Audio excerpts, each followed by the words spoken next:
আসসালামু আলাইকুম এভরিওয়ান। আজকে শনিবার, তো আজকে ঈদুল ফিতর। এই উপলক্ষে আমি চলে আসলাম বসুগুড়া ব্রিজে আইসা দেখি হাজার হাজার মানুষ এখানে আসছে। আর এখানে চলতেছে, এখানে খেলাধুলা, খেলাতে আছে 25 টাকা খেলা, 50 টাকা বিক্রি হচ্ছে। আসলে বুঝলাম না ভাই, অবাক হলাম।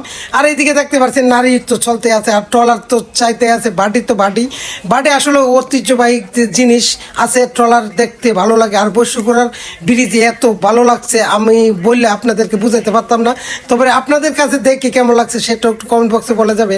তো আমরা বসুগুড়া জানি মিষ্টি খুব নাম করাতে, এই মিষ্টি খাইতে আমরা চলে আসলাম বসুগুড়া এক দোকানে আইসা দেখি প্রচুর মানুষ ভিড়। তো আমরা মিষ্টি লইতে গিয়ে প্রায় 1 ঘন্টা রেট হয়েছে, তবু আমরা নিয়োগ করছি এখানের মিষ্টি খাই যাবো। তবে আমরা মিষ্টি পাইলাম, অবশেষে পাইলাম রসমালাই নিলাম 1 কেজি রসমালাই।